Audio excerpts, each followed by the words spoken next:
হরে কৃষ্ণ। শ্রীকৃষ্ণ চৈতন্য প্রভু নিত্যানন্দ, শ্রী অদ্বৈত গদাধর, শ্রীবাসাদি গৌর ভক্তবৃন্দ। সংসার দাবা নলরীর লোক, ত্রাণায় কারুণ্য ঘনা ঘনোত্তম। সংসার দাবা নলরীর লোক, ত্রাণায় কারুণ্য ঘনা ঘনোত্তম। প্রাপ্তস্য কল্যাণ গুণান্নবর্ষ, বন্দে গুরু শ্রী চরণারবিন্দম। প্রাপ্তস্য কল্যাণ গুণান্নবর্ষ, বন্দে গুরু শ্রী চরণারবিন্দম। মহাপ্রভু কীর্তন নিত্য গীত, বাদিত্র মাদ্য মনসরসেন। মহাপ্রভু কীর্তন নিত্য গীত, বাদিত্র মাদ্য মনসরসেন। রোমাঞ্চ কম্পা অশ্রুতরঙ্গ ভাজ, বন্দে গুরু শ্রী চরণারবিন্দম। রোমাঞ্চ কম্পা অশ্রুতরঙ্গ ভাজ, বন্দে গুরু শ্রী চরণারবিন্দম। শ্রীবিগ্রহ আরাধন নিত্য নানান, শৃঙ্গার তন্মন্দির মাজ্জনাদ। শ্রীবিগ্রহ আরাধন নিত্য নানান, শৃঙ্গার তন্মন্দির মাজ্জনাদ। যুক্তশ্চ ভক্তাংশ নিযুঞ্জত অপি, বন্দে গুরু শ্রী চরণারবিন্দম। যুক্তশ্চ ভক্তাংশ নিযুঞ্জত অপি, বন্দে গুরু শ্রী চরণারবিন্দম। চতুর্বিধ শ্রী ভগবৎ প্রসাদ, সাধন্যতৃপ্তান হরিভক্ত সংঘান। চতুর্বিধ শ্রী ভগবৎ প্রসাদ, সাধন্যতৃপ্তান হরিভক্ত সংঘান। কৃত্যৈব তৃপ্তিম ভজত সদৈব, বন্দে গুরু শ্রী চরণারবিন্দম। কৃত্যৈব তৃপ্তিম ভজত সদৈব, বন্দে গুরু শ্রী চরণারবিন্দম। শ্রীরাধিকা মাধবৈর পার, মাধুর্য লীলা গুণরূপ নাম নাম। শ্রীরাধিকা মাধবৈর পার, মাধুর্য লীলা গুণরূপ নাম নাম। প্রতিক্ষণাস্বাদনলোলুপস্য, বন্দে গুরু শ্রী চরণারবিন্দম। প্রতিক্ষণাস্বাদনলোলুপস্য, বন্দে গুরু শ্রী চরণারবিন্দম। নিকুঞ্জ জুন রতিকেলি সিদ্ধই, যাজালি ভিজু নিরপেক্ষ নিয়া। নিকুঞ্জ জুন রতিকেলি সিদ্ধই, যাজালি ভির্জু নিরপেক্ষ নিয়া। তত্রাদি দাক্ষা অতিবল্লবস্য, বন্দে গুরু শ্রী চরণারবিন্দম। তত্রাদি দাক্ষা অতিবল্লবস্য, বন্দে গুরু শ্রী চরণারবিন্দম। সাক্ষাৎ ঋত্তেন সমস্ত শাস্ত্রৈ, রুক্তস্তথা ভাববত এব সদ্ভি। সাক্ষাৎ ঋত্তেন সমস্ত শাস্ত্রৈ, রুক্তস্তথা ভাববত এব সদ্ভি। কিন্তু প্রভোজ্য প্রিয় এব তস্য, বন্দে গুরু শ্রী চরণারবিন্দম। কিন্তু প্রভোজ্য প্রিয় এব তস্য, বন্দে গুরু শ্রী চরণারবিন্দম। যস্য প্রসাদাৎ ভগবৎ প্রসাদ, যস্য প্রসাদান্ন নগতি কুতোপি। যস্য প্রসাদাৎ ভগবৎ প্রসাদ, যস্য প্রসাদান্ন নগতি কুতোপি। ধ্যায়ংস্ত বংশস্য যশস্তি সন্ধম বন্দে গুরু শ্রী চরণারবিন্দম। ধ্যায়ংস্ত বংশস্য যশস্তি সন্ধম বন্দে গুরু শ্রী চরণারবিন্দম। হরে কৃষ্ণ কৃষ্ণ কৃষ্ণ হরে হরে, হরে রাম রাম রাম হরে হরে।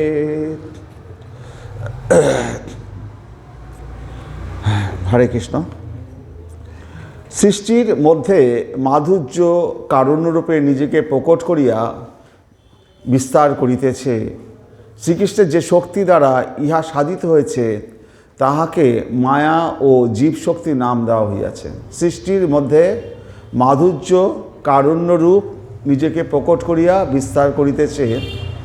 শ্রীকৃষ্ণের যে শক্তি দ্বারা ইহা সাধিত হইতেছে, যে মাধুর্য এবং কারণ্যরূপে নিজেকে যে প্রকট করেছেন ভগবান শ্রীকৃষ্ণের যে শক্তি দ্বারা যে সাধিত হয়েছে তাকে মায়া ও জীব শক্তি নাম দেওয়া হয়েছে। মায়া শক্তি প্রকৃতি, যা হইতে জগতের উৎপত্তি স্থিতি ও লয় হইতেছে। মায়া শক্তি হচ্ছে প্রকৃতি।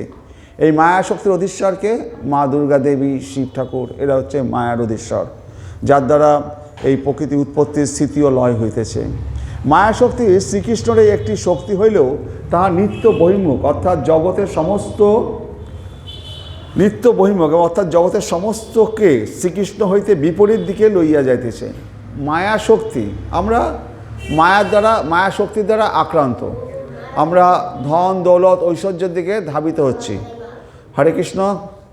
মায়া শক্তি হচ্ছে শ্রীকৃষ্ণের একটি শক্তি হইলেও ভগবানের বিপরীত দিকে ধাবিত হইতেছে। জীব শক্তিও শ্রীকৃষ্ণেরই শক্তি, উহা কবু মায়া শক্তির দিকে, মায়া শক্তির অধীন হইয়া বহির্মুখ হয়, কবু শ্রীকৃষ্ণের স্বরূপ শক্তির অধীন হইয়া শ্রীকৃষ্ণের উন্মুখী হয়।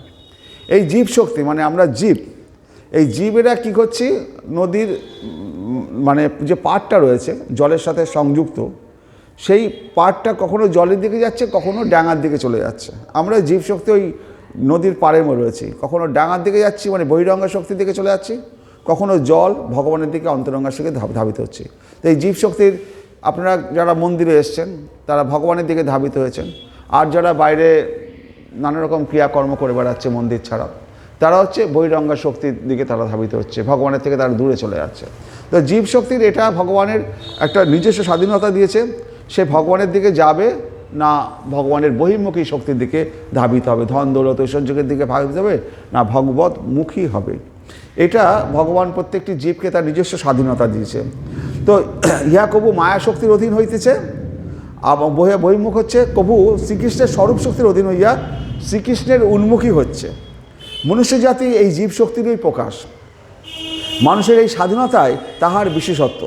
জীব কখনো কোনো কালে মাধুর্যের আস্বাদ পাইলে তাহা বহির্মুখ ব্যক্তি নির্বৃত্ত হইয়া অন্তর্মুখী হইয়া ওঠে। জীব কখনো কোনো কালে মাধুর্যের আস্বাদ পাইলে, জীব যদি কখনো কোনো মাধুর্যের আস্বাদ পায়, কোনো ভক্ত যদি বলে তার বন্ধুকে চল আজকে মন্দিরে যাই, প্রত্যেকদিন তো ঘুরে বেড়াস, আজকে চল, হয়তো সেই ভক্তের মাধ্যমে সে ভগবানের দিকে একদিন আসলো, আসার পরে তার ভালো লেগে গেল, সে তখন রোজ আসতে লাগলো। এই যে ভগবানমুখী হচ্ছে, এই কখনো জীব কখনো কোনো মাধুর্যের আস্বাদ পাইলে তার বহির্মুখ বৃত্তি নির্বৃত্ত হইয়া অন্তর্মুখী হইয়া ওঠে। এবার যারা বাইরে যারা মাছ মাংস খায়, এবার তারা নিরামিষ খায় না, কিন্তু যদি একবার নিরামিষ খাওয়ার যদি স্বাদটা পেয়ে যায়, সেটা তাদের যদি বুদ্ধি বিচার যদি এসে যায়, তখন তারা আর মাছ মাংস ছোবে না। কারণ এই মাছ মাংস যা কিছু এই বহির্মুখী যে শক্তি রয়েছে, যে ভোগের জগৎ রয়েছে, এই ভোগের জগৎ আমাদের পক্ষে দুঃখেরই কারণ। কারণ কি, আমরা তো বহু জন্ম আমরা পার হয়ে মনুষ্য জীবনে এসেছি। তো এই মনুষ্য জীবনেই ভগবানকে পাওয়া যায়, পশু জীবনে ভগবানকে পাওয়া যায় না। এই মনুষ্য জীবন লাভ করেও যদি আমরা পশুর মতো এই সমস্ত লোভ লালসার দিকে ধাবিত হই, ভগবানের বহির্মুখী দিকে ধাবিত হই, ভগবতমুখী যদি না হই, তাহলে পরের জন্মে আমরা মনুষ্য শরীর যদি না পাই, আবার যদি পশু জন্মে ফিরে যেতে হয়, তখন তাহলে কি হবে? এই একমাত্র মনুষ্য জীবনেই কৃষ্ণ পাওয়া যায়, মনুষ্য জীবনে গুরু পাওয়া যায়, সব জন্মেই পিতামাতা পাওয়া যায়। এই একমাত্র মনুষ্য জন্মেই গুরু পাওয়া যায়, আর কোনো জন্মে গুরু পাওয়া যায় না, ভগবানকে পাওয়া যায় না। মহাপ্রভু যখন সন্ন্যাস ধর্ম নেবেন তার মাকে বোঝাচ্ছেন, দেখো মা, বহু বহু জীব জগৎ রয়েছে, তারা জন্ম নিচ্ছে, তারা পিতামাতা পায়, কিন্তু একমাত্র মনুষ্য জন্মেই মানুষ ভগবানকে পায় আর গুরুকে পায়। এই মনুষ্য জীবনকে যদি আমরা হেলায় হারিয়ে দিই, তাহলে পরে আমাদের পক্ষে সবচেয়ে আমরা নিজেরাই নিজেদের আত্মঘাতী হব। সেই জন্য আমাদের খুব সাবধান হতে হবে, কারণ কি সময় খুব কম, আর কটা দিন আমাদের জন্য স্থায়ী রয়েছে এই মনুষ্য জীবনে। তো সেই কটা দিনও যদি আমরা নিরামিষাশী হতে পারি তাহলেই যথেষ্ট। শেষ কটা দিন বলতে এই এখন থেকে যে কটা দিন আমরা বাঁচি, কেউ 10 বছর বাঁচতে পারে, 50 বছর, 20 বছর বাঁচতে পারে, 40 বছর বাঁচতে, বাঁচুক না। তো যে কদিন বাঁচি, আবার আমরা তো জানি না কালকে সকালে সূর্যোদয় দেখতে পাবো কিনা।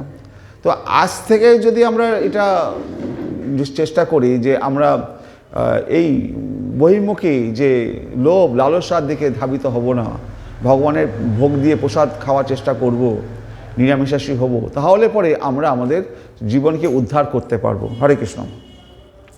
তাহলে ইহাই শ্রীকৃষ্ণের কারুণ্যের প্রকাশ। সৃষ্টির অতীতে অব্যাকৃত অবস্থায় এবং সৃষ্টির ব্যাকৃত অবস্থায় যে মাধুর্য ছড়াইয়া আছে, তাহলে ঘনীভূত রূপ হচ্ছে ব্রজলীলা। সৃষ্টির অতীতে মাধুর্যের ঘনীভূত রূপ নিত্য ব্রজলীলা, এবং সৃষ্টির মধ্যে মাধুর্যের ঘনীভূত রূপ হচ্ছে প্রকট ব্রজলীলা। তো আমরা দেখেছি যে আমরা বৃন্দাবনে রাধা এবং কৃষ্ণ, এবং রাধা এবং কৃষ্ণ যখন দুই ভাগে বিভক্ত হয়েছে, যে শ্রীকৃষ্ণ তিনিই রাধা হয়েছেন, তো রাধা এবং কৃষ্ণ দুই ভাগে, এরা যখন মিলিত হচ্ছে তখন আমরা গৌড়ের মহাপ্রভুকে পাচ্ছি। রাধাকৃষ্ণের মিলিত রূপ হচ্ছে গৌড়ের মহাপ্রভু। তো প্রথমে কৃষ্ণ একা ছিলেন, তারপরে রস আস্বাদন করার জন্য তারা দুই ভাগে বিভক্ত হলেন, রাধা এবং কৃষ্ণ, এবং তারা যখন আবার এক রূপ ধারণ করলেন, তিনি আমাদের নবদ্বীপের মহাপ্রভু। আমরা জানি ভগবানের প্রকাশ মানে 3 প্রকার, ব্রহ্ম, পরমাত্মা এবং ভগবান। ভগবানকে আমরা যে মানুষ জীবেরা ভগবানকে 3 ভাগে মানে বিচার করি। যারা জ্ঞান মার্গের সাধকেরা তারা ব্রহ্মের সাধনা করে। ব্রহ্মটা কি? ভগবানের বহিরঙ্গ শক্তির জ্যোতিটা, অঙ্গ জ্যোতি হচ্ছে ব্রহ্ম। আর পরমাত্মাটা কি? আমাদের হৃদয়ের মধ্যে যে পরমাত্মাটা বসে আছে, প্রত্যেক হৃদয়ের মধ্যে পরমাত্মা। আর ভগবান হচ্ছে আমাদের যে অচ্চা বিগ্রহ যেখানে মন্দিরে রয়েছে রাধাকৃষ্ণ। তো এই ব্রহ্ম, পরমাত্মা আর ভগবানিতি শব্দতে, তো যারা ব্রহ্মের উপাসক তারা ব্রহ্মকে তারা নিরাকার ভাবে এই ব্রহ্ম জ্যোতিতে তারা বিলীন হয়ে যেতে চায়, ভগবানের বহিরঙ্গ শক্তিতে, কিন্তু ভগবানের সাথে মিলিত হতে পারে না, তাদের বহিরঙ্গ শক্তি সেই ব্রহ্ম জ্যোতিতে বিলীন হয়। আর যে পরমাত্মা সাধনা করে তারা যোগী, তারাও ভগবানের সাথে মিলিত হতে পারে না। এই যে ব্রহ্মের এবং পরমাত্মার যে সাধক, এদের সাথে এরা ভগবানের কাছে যে ভগবান যে অখিল রসামৃত সিন্ধু, এই অখিল রসামৃত সিন্ধু যে ভগবানের, তার করুণা এরা পায় না, করুণা বা কৃপা এরা পেতে পারে না। কারণ কি? এরা ব্রহ্মজ্যোতিতে মিলন হতে চায়, তারা পরমাত্মার সাথে যোগীরা মিলিত হতে চায়। তাহলে কেবল মায়া শক্তি ও জীব শক্তিকে নিয়েই পরমাত্মার লীলাম।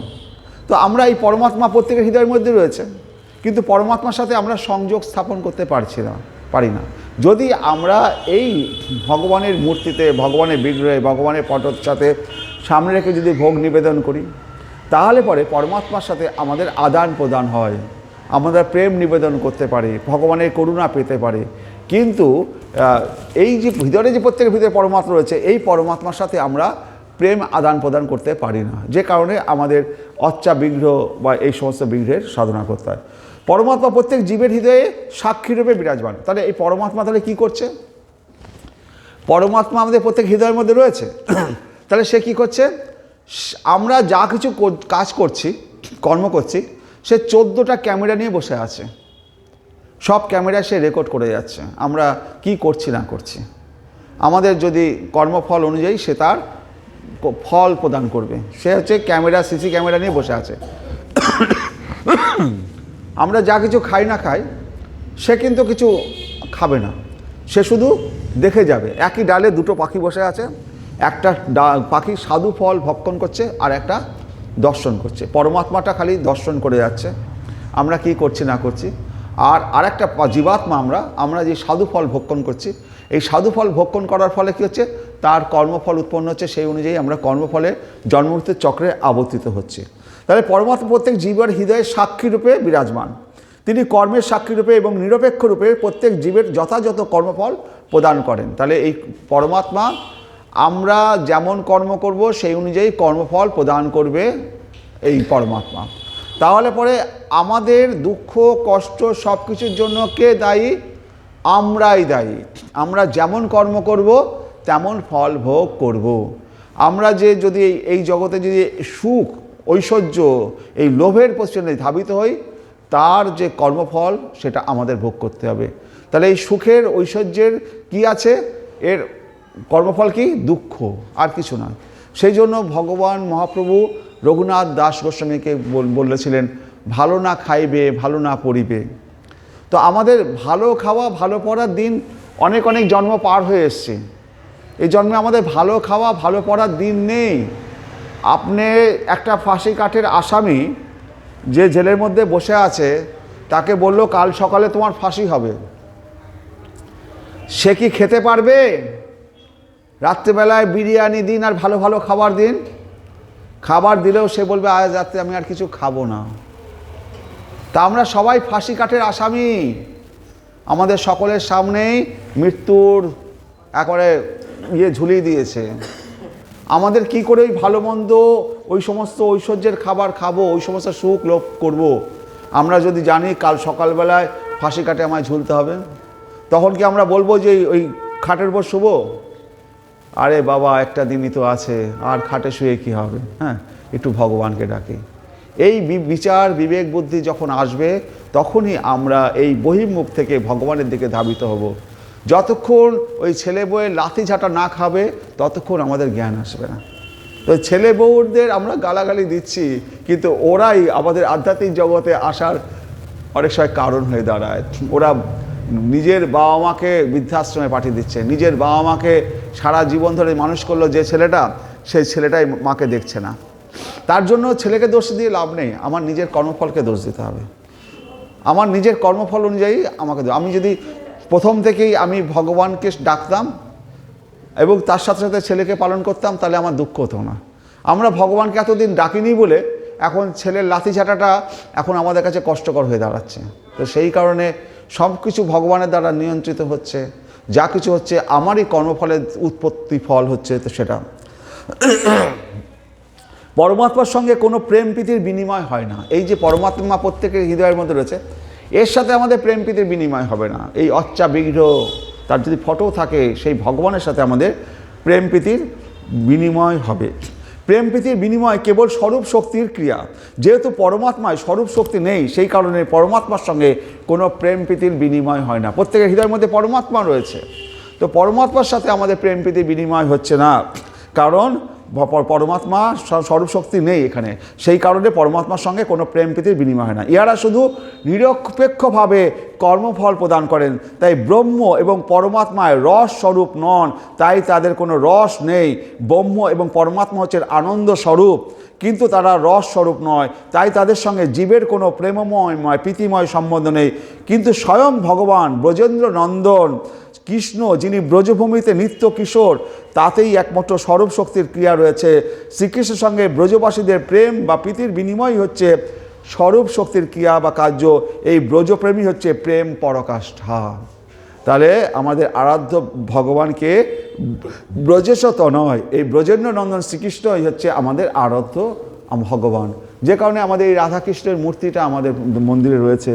তাহলে এই ব্রজেন্দ্র নন্দন হচ্ছে আমাদের, আমরা তো আরও অনেক অন্য মূর্তি রাখতে পারতাম। শ্রীকৃষ্ণ রথ চালাচ্ছেন, অর্জুন পেছনে বসে আছেন, তো আমরা সেই সমস্ত মূর্তি না রেখে, বা দ্বারকাধীশ শ্রীকৃষ্ণ রয়েছেন, পাশে রুক্মিণী রয়েছেন, তো সেগুলো না রেখে আমরা কেন রেখেছি ব্রজেন্দ্র নন্দন শ্রীকৃষ্ণ, মাধুর্যের বিগ্রহ। আর দ্বারকাধীশ হচ্ছে ঐশ্বর্যের বিগ্রহ। হ্যাঁ, তো মথুরার বিগ্রহ হচ্ছে ঐশ্বর্যের বিগ্রহ। আর কিন্তু আমাদের এই ব্রজেন্দ্র নন্দন শ্রীকৃষ্ণ, দীপুজি মুরলীধর, এই শ্যামচন্দ্র শ্রীকৃষ্ণ, এই হচ্ছে আমাদের আরাধ্য দেবতা। আমরা কাকে ডাকবো সেটা তো আমাদের জানা দরকার। সেই কারণে আমাদের জানতে হবে আমি কাকে ডাকবো। আমি শিবকে ডাকবো না, দুর্গাকে ডাকবো না, লক্ষ্মীকে ডাকবো না, কাল এই সমস্ত দেবদেবীরা হচ্ছে মানে একটা গাছের লতা পাতা ফুল এই সমস্ত, আর গাছের গোড়াটা হচ্ছে শ্রীকৃষ্ণ। তো গাছের গোড়ায় যদি আমি জল দিই তাহলে এই সমস্ত ফুল পাতা সবই জল পাবে। তো এই সমস্ত দেবদেবীদের পূজা করতে আমি বারণ করছি না, তাদেরকে প্রণাম করুন, কিন্তু একেবারে জেনে রাখবেন এই শ্রীকৃষ্ণ ব্রজেন্দ্র নন্দন ছাড়া আমার কেউ নেই। মরার সময় হরিবলই বলতে হবে, পড়ার সময় শিব শিব, কালী কালী, দুর্গা দুর্গা, লক্ষ্মী লক্ষ্মী বললেও কেউ আসবে না আপনাকে রক্ষা করতে। ওই ব্রজেন্দ্র নন্দন, ওই কানু কালা ছেলেটাই আপনাকে হাত ধরে পার করবে। তো মৃত্যুকালের যে হরি, যার শরণাগত হতে হবে, যে মুকুন্দ, যে আমাকে উদ্ধার করবে, তো প্রথম থেকে যদি তার শরণাগত না হই তাহলে কবে হব? মরার সময় যদি আমরা তা ভগবানের শরণাগত না হই, তখন চারজন কাঁধে করে নিয়ে যাবে, বলো হরি হরি বল, আর মাথাটা তো পাতা থাকবে না, মাথাটা বলবে আমি বলবো না। তো আমি বলছে, মা তুমি কৃষ্ণ নাম বলো। আমি অত বড় কৃষ্ণ নাম বলতে পারবো না। এত বড় কথা বলছে, কিন্তু অত বড় কৃষ্ণ নাম বলতে পারবে না।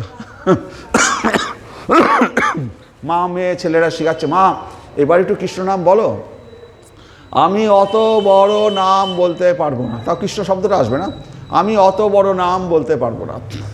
মানে কৃষ্ণ নামটাও তার কাছে অনেক বড় নাম। তো যে কারণে আমাদের মাথায় রাখতে হবে। শ্রীল জীব গোস্বামী তার ভক্তি সন্দর্ভে বলেছেন যে পরমাত্মা বৈভব গণনে চ তটস্থ শক্তির রূপা নাম চিদেকো রস মান অপি। অর্থাৎ তটস্থ জীবগণই হচ্ছে পরমাত্মার বৈভব বিকরণ। পরমাত্মার প্রকাশও ক্ষীরোদকশায়ী বিষ্ণুর অস্থায়ী সর্বব্যাপক রূপ।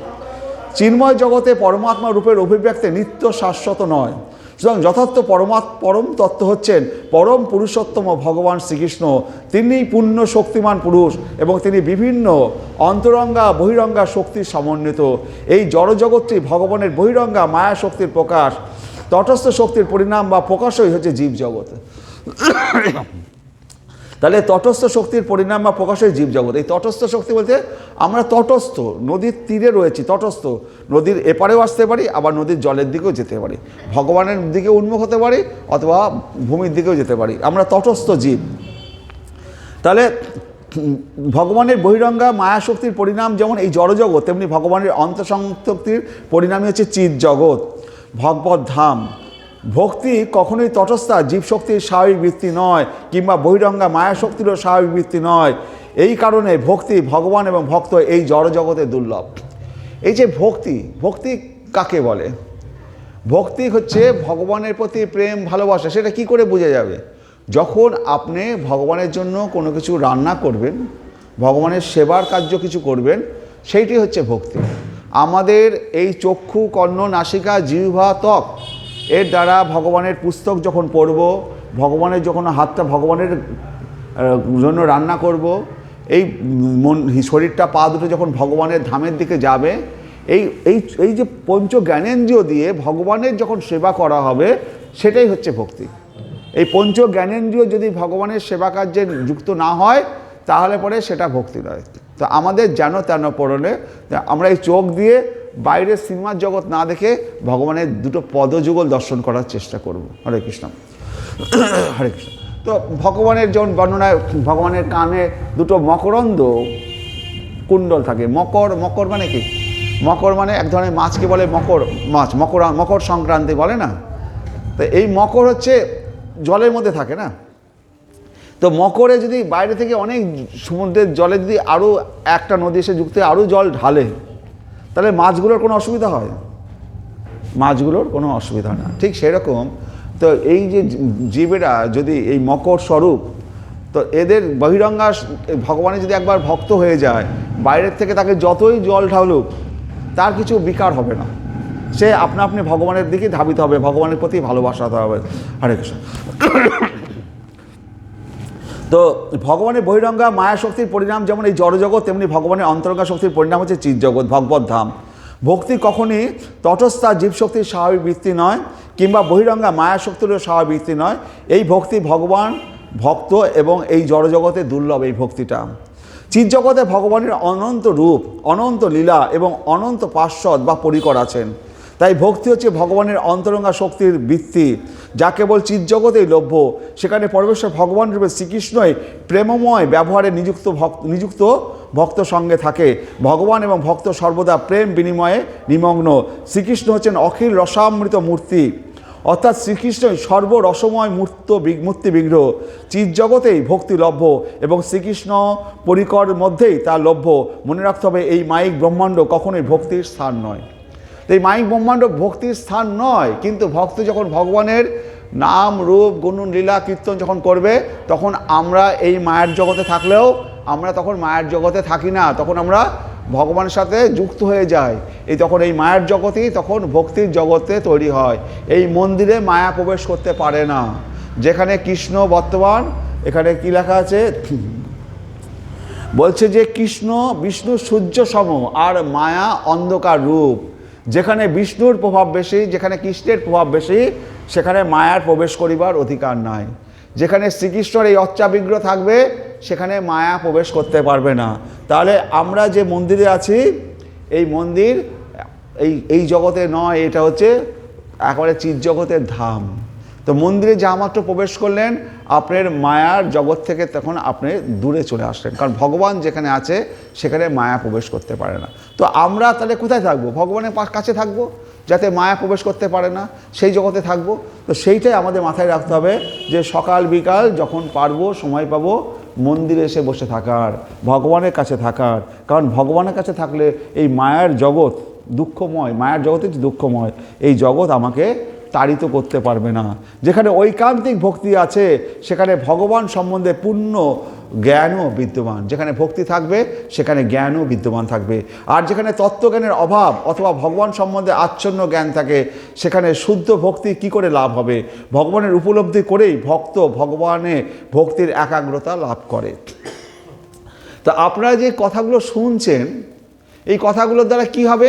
আপনাদের মধ্যে ভক্তিটা বাড়বে। এই ভগবানের কথা শ্রবণ কীর্তনে কি হবে? ভক্তিটা বাড়বে। এই ভক্তিটাই ভগবান চায়। ভগবান আপনাদেরকে, যে যখন রাসলীলা হচ্ছে, ভগবান গোপীদের থেকে দূরে চলে গেলেন, গোপীরা কান্নাকাটি করছে, ভগবান কাছে দাঁড়িয়ে রয়েছে অন্তর্ধান নিয়ে, আর ভগবান দাঁড়িয়ে দাঁড়িয়ে গোপীদের কান্নাকাটি দেখছেন। ভগবান কেন গোপীদের কান্নাকাটি দেখছেন? ভগবান চাইছেন যে এই গোপীরা ভগবানের জন্য আরও যাতে কান্নাকাটি করে, আরও যাতে ভগবানকে ভালোবাসার জন্য তাদের হৃদয় দিয়ে কান্নাকাটি করে। সেই কান্নাকাটিটা ভগবান চান, যাতে এরা উদ্ধার পায়। এই কান্নাকাটিটাই তাদের সমস্ত তপস্যার মূল কেন্দ্রবিন্দু। আমরা ভগবানকে পাওয়ার জন্য যদি কান্নাকাটি করি, সেটাই হচ্ছে আমাদের সবচেয়ে বড় তপস্যা। ভগবানকে কথা শ্রবণ করার জন্য মন্দিরে আসি, সেটাই হচ্ছে আমাদের তপস্যা। হ্যাঁ, আমাদের তাই বলে যে হাত পাটা করে সাধু সন্ন্যাসীর মতো মৃগ চর্মের উপর বসে পিঠে সিদ্ধারা সোজা করে, ঘাড় সোজা করে, চোখ দুটো নাকের মাথার দিকে তাকিয়ে থাকতে হবে আর ভগবানকে স্মরণ করতে হবে, না, দরকার নেই। ওইসব আমাদের জন্য দরকার নেই। আমাদের জন্য কি চাই? মন্দিরে আসবো, পা দুটো ভগবানের মন্দিরের দিকে ধাবিত হবে, ভগবানের কান দুটো ভগবানের কথা শ্রবণ করব, ভগবানের বিগ্রহ দর্শন করব। এটাই আমাদের সাধনা, এটাই আমাদের তপস্যা। এছাড়া আমাদের আলাদা করে সাধন তপস্যা করার কোনো দরকার নেই। আর যেটা করার দরকার, বাড়িতে গিয়ে ভগবানের জন্য কিছু রান্না করে ভগবানকে নিবেদন করা দরকার। ভগবানের বিগ্রহ না থাকুক, ভগবানের ফটো রেখে তাকে নিবেদন করা দরকার। সেটাই হচ্ছে এই কলিযুগের তপস্যা। হরে কৃষ্ণ। এই জন্য বনে মন্দিরে কোথাও যাওয়ার দরকার নেই। তো তাহলে ভগবানকে উপলব্ধি করে ভক্ত ভগবানে ভক্তির একাগ্রতা লাভ করে। কিন্তু কাহারও হৃদয় সুদৃঢ় ভক্তির উদয় হলে শ্রীকৃষ্ণ ও তাহার ভক্তের মধ্যে সম্বন্ধ জ্ঞান, যা ভক্তির সহজ তৎসঙ্গে ভক্তি যাজনের প্রতিকূল বিষয় বিরাগ স্বভাব সুলভ হয়ে ওঠে। তো সম্বন্ধ জ্ঞান আমাদের জানা দরকার, সম্বন্ধ অভিধেয় প্রয়োজন। তো ভগবানের সাথে আমাদের সম্বন্ধ কি? ভগবান প্রভু, আমরা হচ্ছে দাস। ভগবান প্রভু, আমরা দাস। ভগবান বিভু, আমরা হচ্ছে ক্ষুদ্র। তো ভগবানের সাথে আমরা দাসানুদাস। আমাদের আরও কার দাস? আমরা ব্রজ গোপীদের দাস, ব্রজ গোপীর দাস হতে হবে। মহাপ্রভু বলেছে কি? আমি সন্ন্যাসী নই, আমি ব্রাহ্মণ নই, আমি ব্রজ গোপী ভর্তিকার, ব্রজ গোপীদের দাসানুদাস। তো আমাদের ব্রজ গোপীর দাস হলে পরেই আমরা ব্রজেন্দ্র নন্দন শ্রীকৃষ্ণকে পাবো। আমরা ব্রজ গোপীদের দাস হতে চাই। আর এই ব্রজগোপীদের দাস হলে আমাদের আরাধ্যকে, আমাদের প্রিন্সিপালকে শ্রী রূপ গোস্বামী, শ্রী সনাতন গোস্বামী, এরা হচ্ছে আমাদের আচার্য। বৃন্দাবনের ব্রজের আচার্য হচ্ছে শ্রী রূপ গোস্বামী। তো এর শরণাগত যদি হই তাহলে আমরা ব্রজের গোপীদের শরণাগত হতে পারবো, এবং ব্রজের গোপীদের শরণাগত হলে শ্রীকৃষ্ণকে পেতে পারি। তো ঘটনা হচ্ছে ভগবানের সাথে সম্বন্ধ, ভগবানের সাথে 5 রকম সম্বন্ধ হয়। যারা যোগীরা তারা ভগবানের, তারা পরমাত্মা সাধনা করছে, তো শান্ত, তারা শান্ত। দাস্য, দাস্য হচ্ছে ভগবানের সাথে আমরা দাস, আমরা দাস, ভগবান হচ্ছে তিনি ভগবান, আমরা দাস দাস। তো সেই কারণে আমাদের নাম কি? আমার নাম যেমন শুদ্ধ ভক্ত দাস। তাহলে আমরা ভগবানের দাস শব্দটা হচ্ছে ভগবানের দাস, তার চাকর। তো আমাদের কারুর না কারুর তো সেবা করতেই হবে।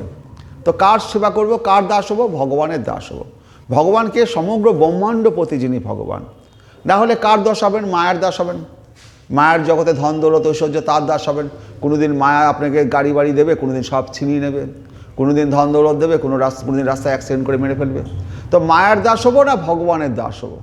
আমাদের বুঝে নিতে হবে এই মায়ার দাস হলে আমরা অনেক সময় পতি পুত্র সন্তানের দাস হচ্ছি। আরে এইসবের দাস হয়ে কোনো লাভ নেই। মৃত্যুর সময় ওই মুকুন্দই রক্ষা করতে পারবে, বড় বড় টাটা বিড়লা হসপিটালও কেউ বাঁচাতে পারবে না যদি ভগবান কৃপা না করে। আর এই শরীরটা তো আমি নই, আমি হচ্ছে আত্মা, জীবাত্মা। তো জীবাত্মার কখনো মৃত্যু নেই। তাহলে জীবাত্মা যদি মৃত্যু না থাকে তাহলে পরে এই মায়ার দাস করে আমাদের কী লাভ? তাহলে দাস যখন হতেই হবে আমরা ভগবানের দাস হব। তো গলায় যদি একটা গরু বনের মধ্যে মানে মাঠে চড়তে গেছে, বাঘ তাড়া করেছে, গরু জীবন বাঁচানোর জন্য একটা কাদার মধ্যে, জল কাদার মধ্যে ঝাঁপিয়ে পড়েছে। গরু যখন জল কাদার মধ্যে ঝাঁপিয়ে পড়েছে, কাদার মধ্যে গরুটা আটকে গেছে, বাঘও আক্রমণ করে যে বাঘও ঝাঁপিয়েছে, বাঘটাও জল কাদার মধ্যে আটকে গেছে। তো গরু আর বাঘ দুজন পাশাপাশি বসে আছে। বাঘ আর গরুকে খেতে পাচ্ছে না, গরু আর উঠতে পারছে না, বাঘও উঠতে পারছে না, কাদার মধ্যে আটকে আছে। তো বাঘটা তো অনেক চেষ্টা করতে পারছে না, গরু হাসছে। বলছে তুই হাসছিস কেন? বলছি যে আমি হাসছি, আবার তো কোনো চিন্তা নেই। বলে কেন? বলছে আমি কাদার মধ্যে পড়েছি, আবার চিন্তা কেন? বলছে তোর চিন্তা নেই, তুই তো কাদার মধ্যে পড়েছিস, আমিও কাদার মধ্যে পড়েছি, দুজনই তো মরবো। বলে না, তুই মরবি, আমি মরবো না। বলে কেন? বলছে আমার গলায় না দড়ি বাঁধা আছে। তা আমার যে গলায় যে দড়ি বাঁধা আছে, আমার সন্ধ্যা যদি আমি না ফিরি, আমার যে মালিক সে মাঠে খুঁজতে আসবে, খুঁজতে খুঁজতে আমাকে বের করবে, সে আমাকে ঠিক উদ্ধার করে তুলে নিয়ে যাবে, কিন্তু তোকে কেউ তুলবে না, তোর গলায় দড়ি নেই। তা আমাদের গলায় যে এই যে কণ্ঠিমালা দড়ি বেঁধে দিয়েছে, আমরা হচ্ছে পোষা কুত্তা ভগবানের। তো এই পোষা কুত্তা যদি হই তাহলে পরে কী হবে? আমরা যদি কাদায়ও পড়ি, যেখানেও পড়ি, ভগবান এসে আমাদেরকে উদ্ধার করে নিয়ে যাবেন। তো ওই বাঘটাকে কিন্তু কেউ এসে উদ্ধার করবে না। তো আমাদের দাস হতে হবে, ভগবানের দাস। একবারে সত্যি বাংলা কথায় পোষা কুত্তা। পোষা কুত্তা শব্দটা শুনতে খারাপ লাগলেও এইটাই আসল শব্দ। আমরা হচ্ছি পোষা কুত্তা। কুত্তা কি করে? কুত্তা এক মুঠো মনিব খেতে দেয় শুধু, কিন্তু সে সারা রাত পাহারা দেয় মনিবের বাড়ি। হ্যাঁ, এক মুঠো শুধু খেতে দেয় বা দেয়ও না, তাহলেও যেহেতু সে মনিবের বাড়ি পাহারা দেয়, কোনোদিন খেতে না পেলেও সে কিন্তু চলে যাবে না। সে এমন দাস, এমন দাস। কুকুর কিন্তু সেই বাড়িতে যদি কোনোদিন খেতে না দেওয়া হয়, তবু কিন্তু সেই বাড়ি ছেড়ে অন্য বাড়ি চলে যাবে না। আমাদের পোষা কুত্তা হতে হবে, দাসানুদাস হতে হবে, যে আমার মনিব আছে, মালিক আছে, দিলে তিনিই দেবেন, না দিলে অন্য কেউ দেবে না। হরে কৃষ্ণ। তো ভক্তি আত্মার স্বাভাবিক বৈশিষ্ট্য বা বৃত্তি। বদ্ধ অবস্থায় ভক্তি জীবের মধ্যে সুপ্ত অবস্থায় থাকে, তাই জাগরিত করতে হয়। অতএব ভক্তির উপায় বা উপেয় ইন্দ্রিয়গণ যেমন নিজ নিজ বস্তুর প্রতি ধাবিত হচ্ছে, যথা চক্ষু সৌন্দর্যের প্রতি, কর্ণ শব্দের প্রতি ইত্যাদি, সেইরূপ আত্মার বৃত্তি ভক্তি ও স্বাভাবিক কারণ সকল মাধুর্য দীপ্তির একমাত্র আধার শ্রীকৃষ্ণের প্রতি ধাবিত হয়। তো ভক্তিটা আমাদের হৃদয়ের মধ্যে জন্ম থেকেই রয়েছে, কিন্তু আমরা সেটা জানি না বলে জাগাতে পারিনি। এখন যখন জানতে পারছি যে এই ভক্তি হচ্ছে এই চক্ষু কর্ণ নাসিকা জিহ্বা ত্বক দিয়ে ভগবানের সেবা করাটাই হচ্ছে আসল ভক্তি, তখন আমরা সেটা দিয়ে করব না কেন? শ্রীকৃষ্ণের তাহলে এই যে এটা জীবের স্বাভাবিক বৃত্তি, ভগবানকে ভালোবাসবো। কারণ জন্ম যখন হচ্ছে, মায়ের গর্ভে যখন হয়েছে, তখন গর্ভের মধ্যে হাত জোড় করে ভগবানকে প্রার্থনা করেছি, ভগবান তুমি আমাকে উদ্ধার করো, আমি জন্মাবার পরে তোমার নামটা খুব করে রাখবো। কিন্তু এই মায়ের জগতে আসার পরে যা আমরা ভ্যা করে কেঁদে উঠলাম, ব্যাস সব ভুলে গেলাম। যে ভগবানকে বলে এসেছিলাম যে এখানে ভগবানকে ডাকবো, আমাকে জন্মটা দাও, কিন্তু আমরা তার বিপরীত কর্ম করতে শুরু করলাম। আবার যখন বহু বহু জন্মের পর গুরু কৃষ্ণ প্রসাদে পায় ভক্তিলতা বীজ, তো বহু জন্মের পর কোনো জন্মে একমাত্র গুরু এবং কৃষ্ণের কৃপায় সে ভক্তিলতা বীজ পেতে পারে। নাহলে পরে এই মায়ের জগতে মনুষ্য রূপে অনন্ত কোটি ব্রহ্মাণ্ডের মধ্যে মনুষ্য রূপ নিয়ে অনেক পশু মানুষ বেশি ঘুরে বেড়াচ্ছে। তারা মনুষ্য শরীর পেয়েছে, কিন্তু তারা বলছে ধর্ম ছাড়া পশুবি সমানা। যদি ধর্ম না থাকে তাহলে সে মানুষ পশুর মতো আচরণ করে, পশুর মতো পশুবি সমানা। তো হরে কৃষ্ণ, যদি রাজবাড়িতে রানী ছেলেপুত্র একসাথে থাকে তাহলে কি হচ্ছে, রানী রাজপুত্র যেমন রাজার অনুগত্যে রাজপ্রাসাদে বাস করেন, তদ্রূপ জীবাত্মা যখন ভগবানের সহিত সম্বন্ধযুক্ত হয়, সেবায়ত হয়, তখন সে জীব পরম অমৃতময় সুখ ভোগ করে। আমাদের পিতাকে শ্রীকৃষ্ণ ব্রহ্মাণ্ডপতি, এই ব্রহ্মাণ্ডপতি শ্রীকৃষ্ণ যদি আমার পিতা হয়, তাহলে আমি কি ভিখারি? আমি তো ভিখারি নই। তো আমার যখন দীক্ষা হলো তখন আমাদের তো ভিক্ষা করতে বেরোতে হয়।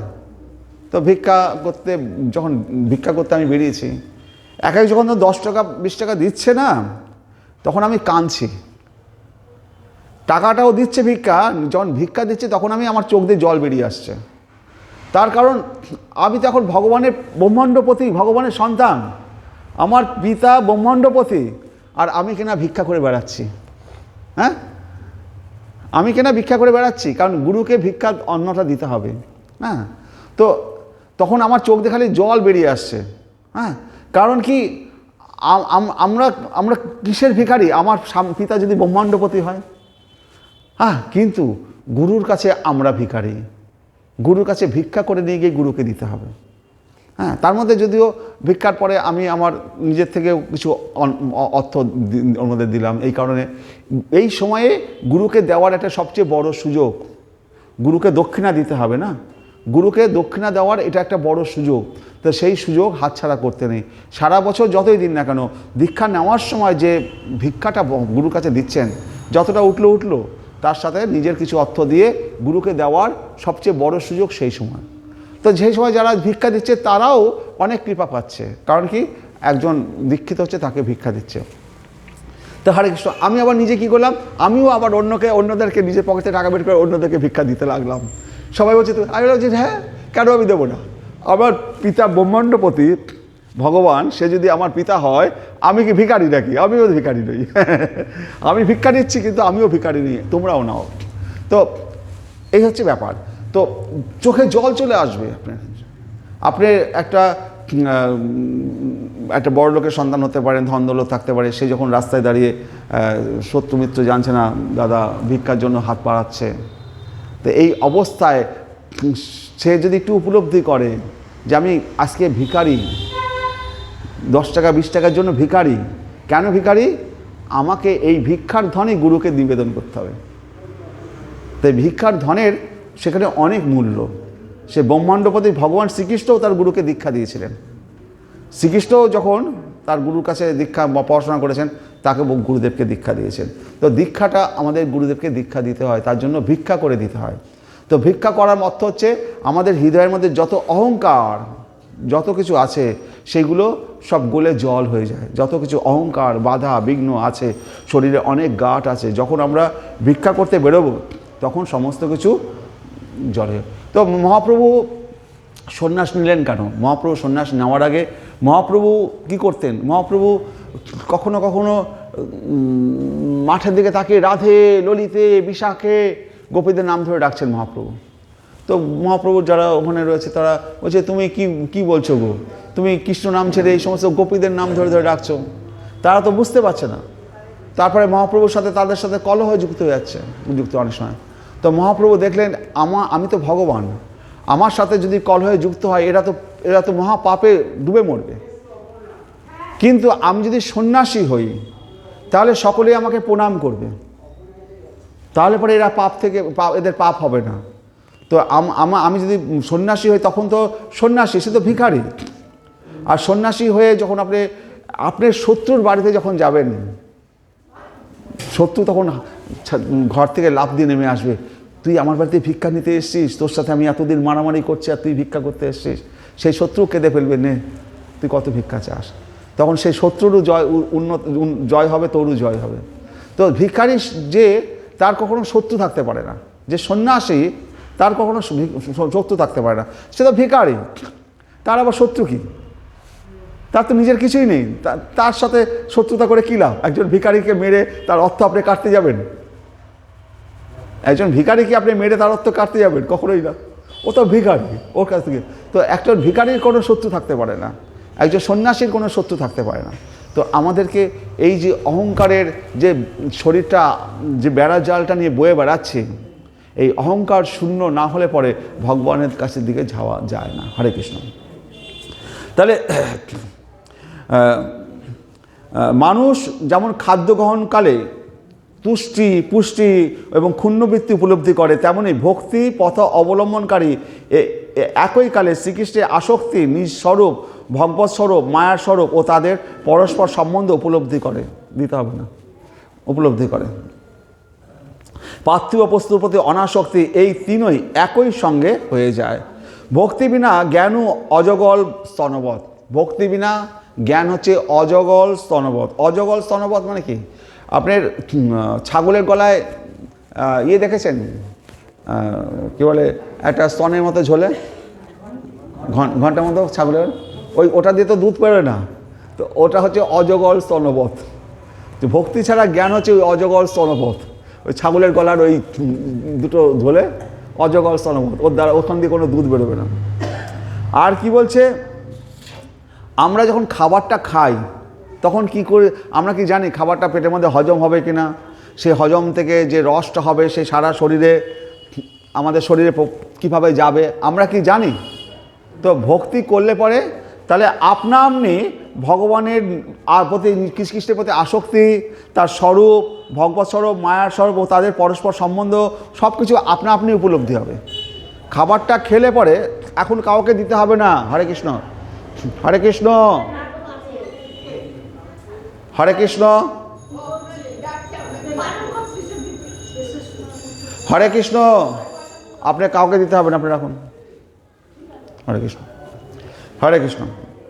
তাহলে খাবার খেলে পরে যেমন আমরা জানি না কিভাবে হজম হবে, খাবার খেলে জানি না এর দ্বারা, রসটা দ্বারা আমার শরীরটা পুষ্ট হবে কি করে, ঠিক সেরকম ভগবানের যদি ভক্তি করি তাহলে পরে আমরা ভগবানের ধামে যাব কি করে, ভগবানকে পাবো কি করে, ভগবানের সর্বশক্তি দর্শন হবে কি করে, সমস্ত কিছু জ্ঞান বিজ্ঞান সমস্ত কিছু আপনা আপনি হৃদয়ের মধ্যে উপলব্ধি হবে। তাহলে ভগবানের ভক্তি করলে পরে আর কোনো কিছু করার দরকার নেই। তাহলে ভগবান কে? যার মধ্যে স্বর ঐশ্বর্য বর্তমান। স্বর ঐশ্বর্য কি? সমগ্র যশ, সমগ্র জ্ঞান, সমগ্র শ্রী, সমগ্র বৈরাগ্য, সমগ্র সম্পদ এবং সমগ্র বীর্য, এইরকম 6টা ঐশ্বর্য যার মধ্যে বর্তমান, তিনি হচ্ছেন ভগবান।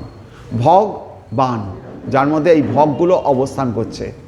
কিন্তু দেবতাদের মধ্যে সমগ্র ঐশ্বর্য নেই, সমগ্র বীর্য, কোনো মানুষের সমগ্র বীর্য থাকতে পারে নেই, সমগ্র জ্ঞান কোনো মানুষের আছে নেই, সমগ্র বৈরাগ্য কারণ নেই। তাহলে সমগ্র সম্পদ, সমগ্র ঐশ্বর্য, সমগ্র বীর্য সব কিছু, এই 6টা ঐশ্বর্য যার মধ্যে অবস্থান করে তিনি হচ্ছেন ভগবান। এই ভগবান, এই ষড়ৈশ্বর্য বর্তমান, এই কথাটা কে বলেছিল? ব্যাসদেবের পিতা পরাশরমণি বলেছিলেন যে ভগবানকে, যার মধ্যে ষড় ঐশ্বর্য বর্তমান, তিনি হচ্ছেন ভগবান। তাহলে যার দ্বিতীয় কেউ নেই এবং তার থেকে বড় কেউ নেই এবং তিনি অসমর্থ, তিনি হচ্ছেন ভগবান। তার সমানও কেউ নেই, তার ঊর্ধ্বেও কেউ নেই, তিনি হচ্ছেন ভগবান। তো হরে কৃষ্ণ। গুণ ও লীলা অনুসারে তার বহু নাম রয়েছে ভগবানের। তো হচ্ছে কৃষ্ণ কশ্যতি, মানে অথবা এই যে কৃষ্ণ কশ্যতি ইতি কৃষ্ণ, যিনি সকলকে আকর্ষণ করেন তিনি হচ্ছেন কৃষ্ণ।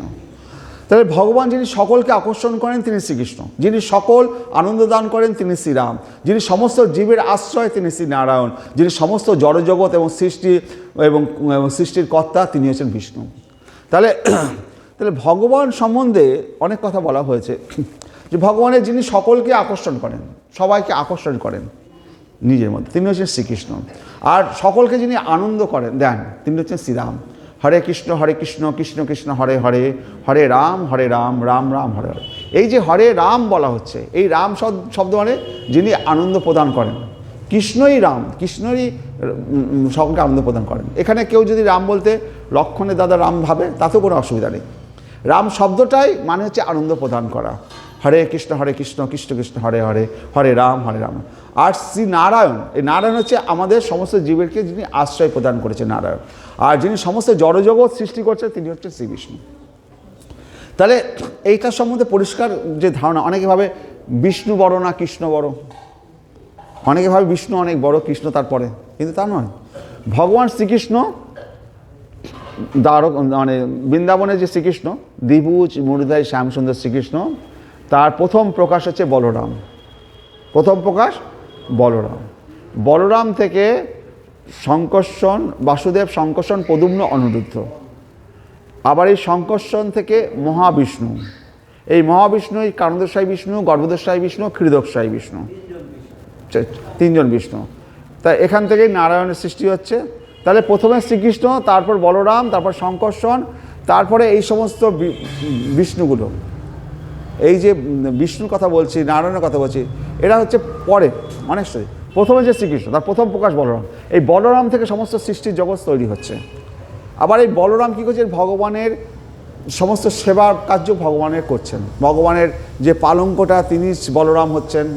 ভগবান কোথায় শোবেন সেটাও বলরাম, কি জামা গায়ে দেবে, সমস্ত কিছু বলরাম ভগবানকে সবসময় ভগবানকে আচ্ছাদন করে ভগবানের সেবা কার্য করছে।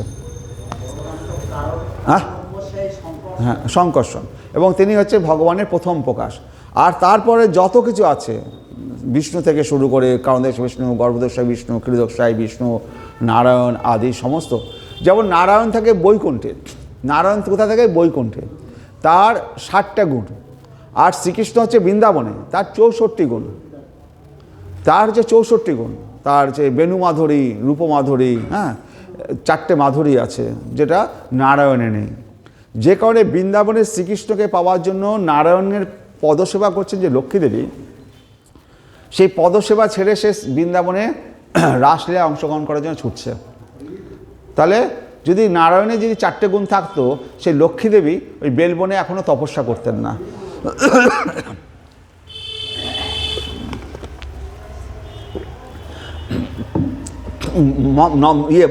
আবার লীলা অনুসারে তার নাম কি? নন্দ মহারাজের পুত্ররূপে যিনি নন্দনন্দন, যখন তিনি বৃন্দাবনে থাকেন তার নাম কি? নন্দনন্দন, যশোদা নন্দন, হ্যাঁ, যশোদা দুলাল, কানাইয়া, কানাই, হ্যাঁ, কানু, হ্যাঁ, কত নাম। তাহলে যশোদা দুলাল, গোপীনাথ, নন্দ দুলাল, হ্যাঁ, এসব হচ্ছে। ইয়া ছাড়াও লীলা অনুসারে মাখন চোর, রণচোর ইত্যাদি তার নাম আছে।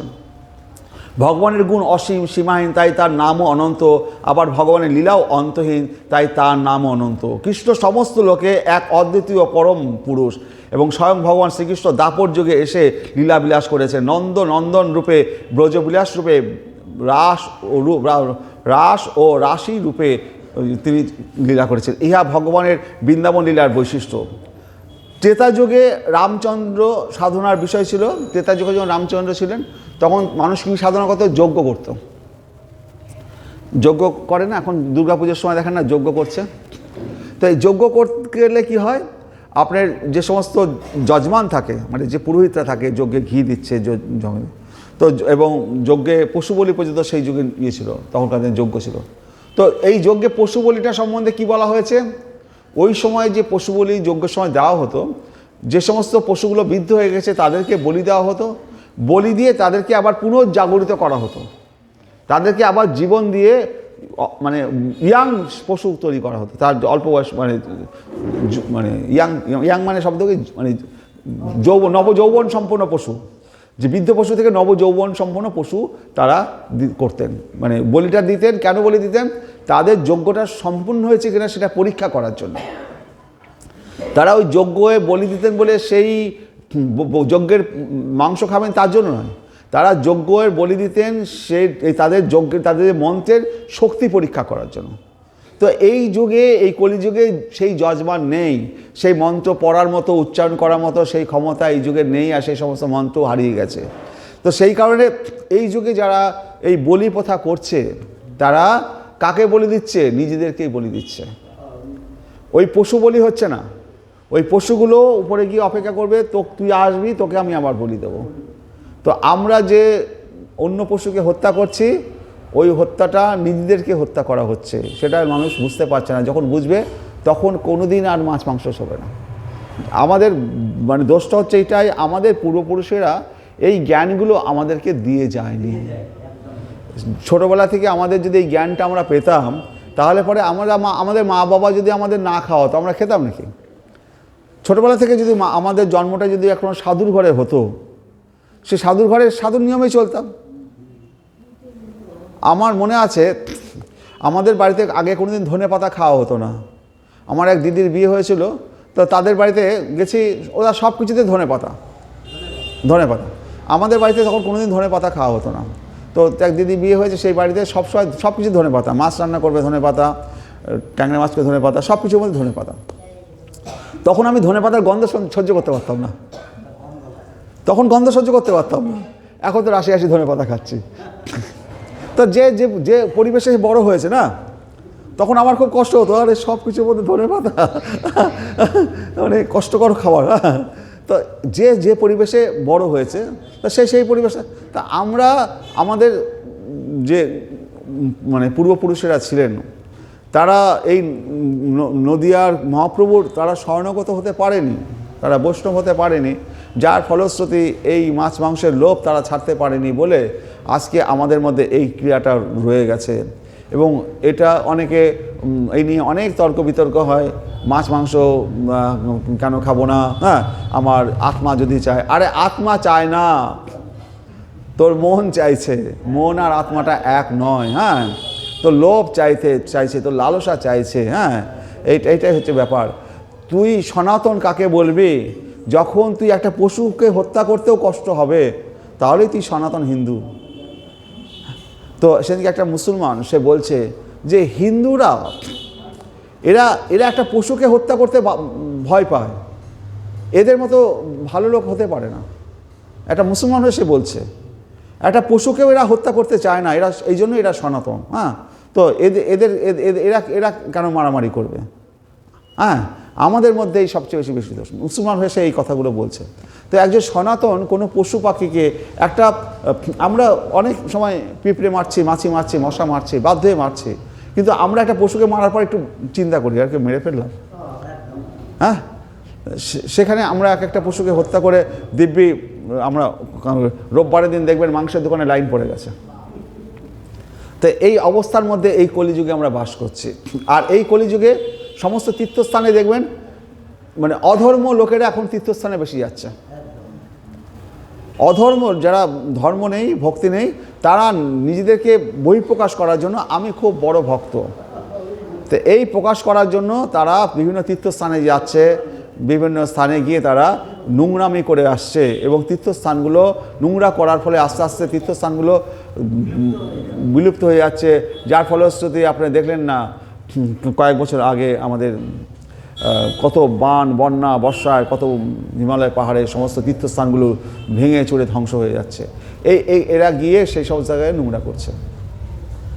একটা বোতলের মধ্যে যদি মদ নিয়ে যান, মুখটা আটকে রাখেন, আটকে রেখে সেই বোতলটা যদি হরিদ্বারের গঙ্গায় ফেলে দেন, ফেলে বেঁধে রাখলেন, 1 বছর বাদে তুললে ভিতরের মদটা কি গঙ্গা হবে?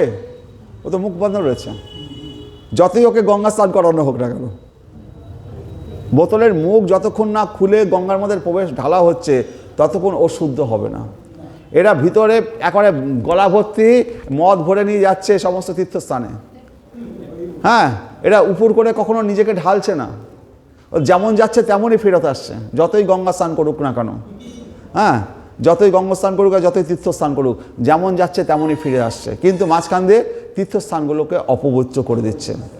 তো ত্রেতাযুগে রামচন্দ্র সাধনার বিষয় ছিল যজ্ঞ, সত্যযুগে নরসিংহ বরাহ রূপে হংস অবতার রূপে সাধনার বিষয় ছিল ধ্যান, আর দাপর যুগে মন্দিরে ভগবানের পূজা অর্চাবিগ্রহ ছিল দাপর যুগে। কলিযুগে হচ্ছে সংকীর্তন।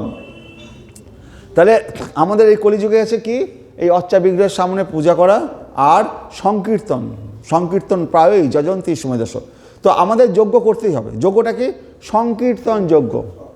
হরে কৃষ্ণ কৃষ্ণ কৃষ্ণ হরে হরে, হরে রাম রাম রাম হরে। তো আমরা যজ্ঞটা করব কেন?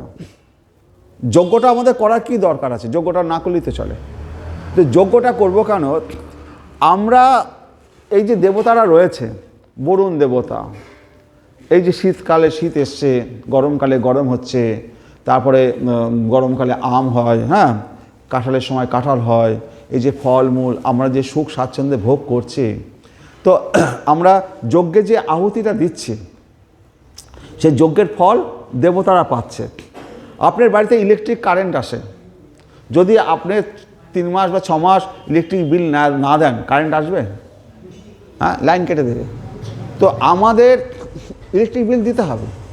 তো আমরা যদি যজ্ঞ করি তাহলে সেই যজ্ঞের ফল দেবতারা পাবে, আর দেবতারা আমাদেরকে এই জল বৃষ্টি আলো বাতাস ফল মূল সহ্য সব ইয়েটা আমাদের দেবে।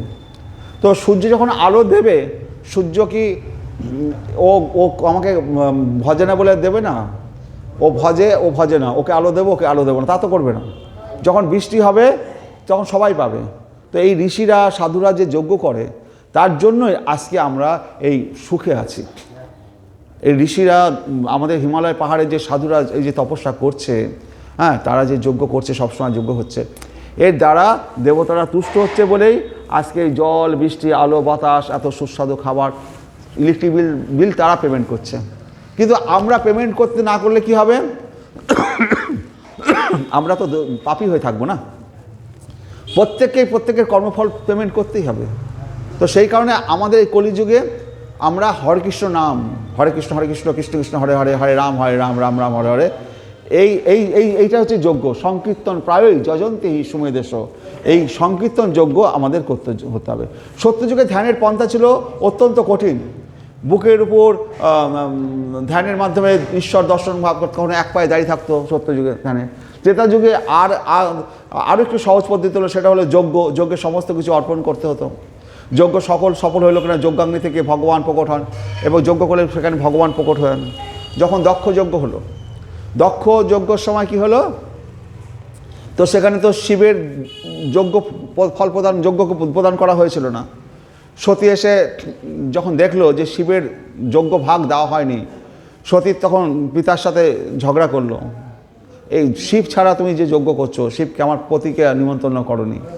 তো সতী সেটা মানে পিতার এই আচরণে সতী ক্ষুব্ধ হয়ে উঠল, যে যজ্ঞে শিব নেই সে যজ্ঞে আমি কি করে উপস্থিত হব? শিব তখন বলল, সতী তখন বলল যে তোমার থেকে আমি এই দেহটা পেয়েছি, যদি কখনো কোথাও গুরুর সম্বন্ধে নিন্দা করা হয়, যদি আমার ক্ষমতা না থাকে সেই স্থান পরিত্যাগ করো,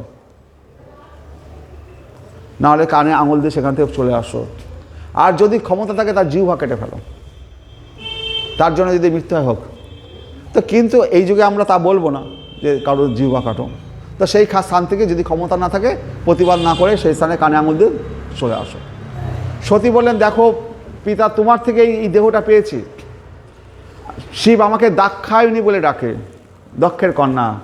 তো এই দাক্ষায়ণী নাম, এই দেহটাই যখন আমি তোমার থেকে পেয়েছি, এই দেহটাই আমি রাখবো না। সতী তখন নিজের দেহটাকে ত্যাগ করলেন। ত্যাগ করার পরে নারদমণি খবর দিয়ে দিলেন শিবের কাছে যে এরকম সতী তার দেহ রেখেছেন। শিব তখন উঠে রণহুঙ্কার দিলেন এবং তিনি মাথার চুল, জটা থেকে একটা চুল ছিঁড়ে মাটিতে ছুলেন। বীরভদ্র বলে এক বিরাট বড় দৈত্যের সৃষ্টি হলো। বীরভদ্রের কথা দিলেন, যাও দক্ষের যজ্ঞকে নাশ করো আর দক্ষের মুণ্ডুচ্ছেদন করো। তো বীরভদ্র সেখানে গেলেন, সেখানে গিয়ে দক্ষের যজ্ঞ আর বিভূত পেয়ে সমস্ত কিছু নিয়ে গেলেন দলবল, নিয়ে গিয়ে সে দক্ষের যজ্ঞকে নাশ করে দেওয়া হলো। নাশ করার পরে দক্ষকে বীরভদ্র তার চুলের মুঠি ধরে এমনি খড়গ দিয়ে মারতে যাচ্ছে, মারতে পারছে না, কিন্তু ওখানে যে বলির কাঠটা ছিল, বলিতে দক্ষকে রেখে দক্ষের মাথা ছেদন করে দক্ষের মাথাটা ওই যজ্ঞে আহুতি দিয়ে দিয়েছে বীরভদ্র। তখন দক্ষ যজ্ঞ হয়ে গেছে। তখন দেখলো যে সমস্ত দেবতারা সমস্ত তছনছ হয়ে গেছে। তখন দেবতারা গিয়ে ব্রহ্মার কাছে গেল। তখন ব্রহ্মা বললেন যে তাহলে শিবকে সন্তুষ্ট করতে হবে, সব দেবতাদের নিয়ে শিব কৈলাসে আসলেন, এসে সেখানে শিবের কাছে আরাধনা করলেন, হে শিব তুমি হচ্ছে এই ত্রিজগৎ পালনকর্তা, তুমি এদেরকে ক্ষমা করে দাও। শিব বলল যে আমি ওদেরকে যে দক্ষ যজ্ঞ ধ্বংস হয়েছে ওদের বালক মনে করেছি, ওদেরকে শিক্ষা দেওয়ার জন্য আমি এটা করেছি, ওদের প্রতি আমার কোনো রাগ নেই। ব্রহ্মা নিবেদন করলে এদের আবার পুনর্জীবিত করে দাও, যার হাত কাটা গেছে, কারোর দাড়ি ছিঁড়ে নিয়েছে তার পুনঃস্থাপিত করে দাও, সব কিছু করে দেবো। বললো যে দক্ষের মাথাটা তো যজ্ঞতে একবার দেওয়া হয়ে গেছে, আহুতি দেওয়া হয়ে গেছে, তো ওর মাথাটা তো আর পাবে না, ও ছাগলের মাথাটা ওকে দিতে হবে। ছাগল যখন ছাগমুণ্ড দেওয়া হলো তখন সেই ছাগমুণ্ড দক্ষ তখন শিবের স্তুতি করছেন। তাহলে পরে সেই যুগে দেখা গেল এই দক্ষ যজ্ঞের দ্বারা আমাদের জ্ঞান বিদ্যা বুদ্ধি এই মাথার মধ্যে নেই। আমাদের বিজ্ঞানীরা বলে মাথার মধ্যে আমাদের জ্ঞান থাকে, মাথার মধ্যে জ্ঞান থাকে না, জ্ঞান থাকে আমাদের হৃদয়ে, আত্মায়। হ্যাঁ, মাথার মধ্যে নয়। মাথার ঘেলু চেঞ্জ করা যায় তাহলে পরে জ্ঞান তাহলে সরে যেত না। তাহলে আত্মার মধ্যে থাকে জ্ঞান, আমাদের হৃদয়ের মধ্যে থাকে। হ্যাঁ, জ্ঞান তো বলে না ভগবান প্রকাশিত হয় হৃদয়ের মধ্যে, হৃদয়ে প্রকাশিত হয়। তো আমাদের জ্ঞান কিন্তু মাথায় থাকে না, জ্ঞান থাকে আমাদের হৃদয়ে। তো সেই কারণে যেমন আমরা এখানে চিমটি কাটছি ব্যথা লাগছে, তাহলে এখানেও আত্মা আছে, এখানেও আত্মা আছে, কিন্তু যখন আমরা হাতটা কেটে বাদ দিয়ে দিচ্ছি তখন কি হাতের মধ্যে আত্মা থাকছে না? আত্মার সমস্ত শরীরে ব্যাপ্ত হয়ে রয়েছে, ভগবান সমস্ত আকাশ জুড়ে রয়েছে, সমস্ত জায়গায় রয়েছে, এখানেও আছে ওখানেও আছে, এই খাম্বার মধ্যে ভগবান আছে, সমস্ত জগতে ব্যাপ্ত হয়ে রয়েছেন। তিনি কোথায় নেই? সমস্ত জগতে প্রকৃতিতে রয়েছেন, কিন্তু আবার তিনি কোথাও নেই। তিনি সমস্ত জগতে ব্যাপ্ত হয়ে আছেন, আবার এই হাতটা কেটে দিলে হাতের মধ্যে তিনি নেই। তাহলে তিনি সমস্ত জগতে ব্যপ্ত হয়ে আছেন। ভগবান নিজে বলছেন আমি সমস্ত জগতে ব্যপ্ত হয়ে আছি, কিন্তু এদের মধ্যে আমি নেই, আছি কিন্তু নেই। এবার বুঝতে পারছেন হাতের মধ্যে এখন ব্যথা লাগছে, আছে, যখন হাতটা কেটে বাদ দিয়ে দেওয়া হলো তার হাতের মধ্যে আর ভগবান নেই। তাহলে সমস্ত জগতে তিনি ব্যপ্ত হয়ে আছেন, কিন্তু তিনি নেই, তিনি আবার নেই। তাহলে ভগবান গীতায় ওই জন্য বলেছে আমি সমস্ত জায়গায় আছি আবার নেই। এই মায়ার জগতে তিনি মায়াধীশ নন, মায়া তার অধীন। আপনি ধরুন একটা দিল্লিতে গেছেন, একটা বাড়ি করবেন, একটা ভালো জায়গা পেয়েছেন সস্তায়, ভালো বাড়ি করবেন, সেখানে আপনার পাশের বাড়ির লোক বিরাট বড় ক্ষমতাশালী লোক, তো তার সাথে কি করবেন? মারামারি করতে যাবেন? ক্ষমতাশালী লোক, তার সাথে দোস্তি করতে হবে। যেই আগে এক বাক্স মিষ্টি নিয়ে গিয়ে দিতে হবে, দাদা আপনার প্রতিবেশী হয়েছি, হ্যাঁ আপনি একটু দেখবেন, হ্যাঁ মিষ্টি দিলে সে খুশি হবে, সেও বলবে বাবা একটু বসো, একটু চা করে দাও, দিচ্ছি। তাহলে আমরা যখন এই মায়ার জগতে এসছি, এই মায়ার সাথে কি আমরা লড়াই করতে যাব? মায়ের সাথে লড়াই করতে পারবো না। তো মায়ের যিনি অধীশ্বর, মায়ের যিনি মালিক, তার সাথে দোস্তি করি। ওই বাড়ির ছেলেটা খুব দুষ্টুমি করছে, আমার বাড়িতে রোজ ইট মারে, তো ওই বাড়ির মালিকের সাথে আমি দোস্তি করি। তাহলে বলতে পারবো আরে দাদা দেখবেন না ছেলেগুলো না এরকম ইট মারছে, ও ও ও এই করছে, ঠিক আছে আমার বাড়িতে আসবো, আমি ওকে বারণ করে দেবো। তাহলে আমাদের এই মায়ার জগতে আমরা যখন বাস করছি, মায়ার যিনি অধীশ্বর, মায়ার যিনি মালিক, তিনি হচ্ছেন শ্রীকৃষ্ণ। তাহলে আমরা এই জগতে যদি বাস করি, তাহলে পরে এই শ্রীকৃষ্ণের শরণাগত হতে হবে, তাহলে পরে মায়া জব্দ। তো আমরা মায়ের জগতে থাকবো আর মায়ের সাথে লড়াই করতে যাব ভগবানকে ছাড়া, তাহলে পরে আমরা পেরে উঠবো না। তো মায়ার জগতে মা দুর্গাকে আমরা প্রণাম করব, শিবকে প্রণাম করব, তাদের সাথে কোনো আমাদের বিরোধ নেই। হ্যাঁ, দেবদেবী যারা আছে সবাইকে প্রণাম করব, কিন্তু এদের যে মালিক শ্রীকৃষ্ণ, এর যদি শরণাগত হই, এরা সব ঠান্ডা, এরা সব ঠান্ডা, এরা আমাদেরকে আর খুঁচাতে আসবে না। আমাকে দেখলে আরে কৃষ্ণের দলের লোক, সরে যা, একে রাস্তা ছেড়ে দে। হ্যাঁ, তো আমাদের বুঝতে হবে, আপনার যদি মৃত্যু হয়, আপনার যমরাজ পর্যন্ত আপনার কাছে আসতে পারবে না। আরে ও কৃষ্ণের দলের লোক, এখানেও দলবাজি, ও কৃষ্ণের দলের লোক, ওর ধার কাছে যাস না। হ্যাঁ, আমি না তো যমরাজ বলে তার ইয়েদের চালা চামড়াদের, আমি না তোদের বারণ করেছি, যাদের কপালে তিলক দেখবি, তাদের কপালে কণ্ঠে হার দেখবি, হ্যাঁ তাদের ধারের কাছে যাবি না, আমরা পারবো না। তাহলে কালের দোষে নিধে রাজন, তাহলে মানে এই কালের দোষে সমস্ত কিছু লুপ্ত হয়ে গেছে, কালের দোষে নিধে রাজন। তাহলে এই সংকীর্তনের মাধ্যমেই জীব কলিযুগে পরাগতি লাভ করতে পারে। হরে নাম হরে নাম হরে নামই কেবলম কলই নাস্তেব নাস্তেব গতির নথা। কলিযুগে হরিনাম ছাড়া কোনো গতি নেই। যুগ প্রবর্তন করার জন্য স্বয়ং শ্রীকৃষ্ণ ভক্তরূপে এখানে নদিয়ায় তিনি এসেছেন, শ্রীকৃষ্ণ চৈতন্য মহাপ্রভু রূপে। অন্তকৃষ্ণ বহি গৌরম দর্শিতাঙ্গাদি বৈভবম কলৌ সংকীর্তনাদৈ স্ম কৃষ্ণ চৈতন্য মাশ্রিতা। বলছে অন্তকৃষ্ণ, ভিতরে তিনি কৃষ্ণ, বহি গৌরম, বহি গৌরম, ভিতরে তিনি স্বয়ং শ্রীকৃষ্ণ, গায়ের রং বহিতে গৌর বর্ণ ধারণ করেছেন। রাধার ভাবদ্যুতি সুমিলিতম, রাধার ভাবকান্তিকে অঙ্গীকার করে স্বয়ং শ্রীকৃষ্ণ ব্রজেন্দ্রনন্দন শ্রীকৃষ্ণ এই নদিয়ায় তিনি গৌর হয়ে এসছেন। কেন এসছেন গৌর হয়ে? শ্রীকৃষ্ণ জানতে চাইছেন রাধারানী যেভাবে কৃষ্ণকে ডেকেছে আমি সেইভাবে কৃষ্ণকে ডাকতে চাই। কারণ কি? যে যথামাং প্রপদ্যন্তে তাং তথৈব ভজমহং, যে আমাকে যেভাবে ভজনা করে আমি তার সেইভাবে ভজনা করি। রাধা যেভাবে কৃষ্ণকে ভজনা করেছে কৃষ্ণেরও তাহলে সেইভাবে ভজনা করা উচিত। রাধারানী বারণ করেছিল কৃষ্ণ তুমি এটা করতে যেও না, কিন্তু কৃষ্ণ শোনেনি। কৃষ্ণ সেই গৌর হয়ে এসেছিলেন রাধার ভাবকান্তি অঙ্গীকার করে। রাধা কিভাবে কৃষ্ণকে ডেকেছে, কিভাবে কৃষ্ণের রস আস্বাদন করেছে আমি সেইভাবে রস আস্বাদন করতে চাই।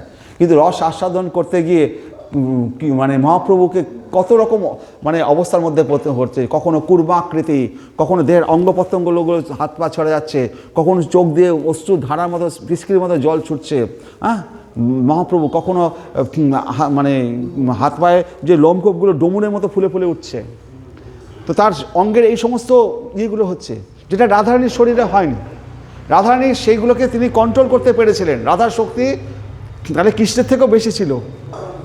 রাধা সেই সমস্ত এই বিকারগুলোকে তিনি নিজের মধ্যে কন্ট্রোল করতে পেরেছিলেন। রাধারও হয়েছে, রাধার হাতের যে আংটিগুলো বালা হয়ে ভিতরে ঢুকে যাচ্ছে। তার মানে কেমন রোগা হয়ে গেছিলেন? রাধার গায়ের রং কালো হয়ে গেছিলো, লতার মতো হয়ে গেছিলো রাধারানী। এই সমস্ত বর্ণনা আছে যে তার হাতের আংটিগুলো তার বালা হয়ে হাতে ঢুকে যাচ্ছে রাধারানী। তাহলে কৃষ্ণ প্রেমে এই সমস্ত বিকারগুলো আসে। কখনো কৃষ্ণ প্রেমে কখনো নৃত্য করছে, কখনো কাঁদছে, কখনো ধাম করে আছাড়কে মাটিতে পড়ে যাচ্ছে। তো নিতাই চাঁদকে মা যশোদা বলছে নিতাই তুই সবসময় মহাপ্রভুর গোড়ার পাশে পাশে থাকবি। ওর তো জ্ঞান থাকে না, ধপাস করে মাটিতে পড়ে, সেই সময় তুই নিতাই চাঁদকে তুই রক্ষা করিস। তো মহাপ্রভুর লাভ দিয়ে উঠছে, লাভ দিয়ে ধামাম করে অত বড় শরীর নিয়ে যখন মাটিতে পড়ে যাচ্ছে তখন নিতাই চাঁদ তাকে রক্ষা করছে। তো আমাদের এই সমস্ত বিকারগুলো যখন আসবে, পাশের বাড়ির লোক বলবে তুই কি পাগল হয়ে গেছিস, সবসময় কৃষ্ণ কৃষ্ণ করছিস। যখন বলবে আপনাকে পাগল হয়ে গেছি তখন বুঝতে পারবেন যে আপনি একটা সার্টিফিকেট পেলেন। আপনি এগুলো যতক্ষণ না পাগল হচ্ছেন ততক্ষণ আপনি সার্টিফিকেট পাচ্ছেন না। তো আপনাকে যদি পাগল বলে, আপনি যদি বলে আর কোথাও জায়গা পাস না ওই মন্দিরে যাস, মানে একটা সার্টিফিকেট পেল। যদি নিন্দা করে লোকেরা তাহলে বুঝবেন যে আপনি ঠিক পথে আছেন। যদি প্রশংসা করে তাহলে বুঝবেন হ্যাঁ ঠিক পথে নেই, তাহলে আবার ভণ্ডামি হচ্ছে।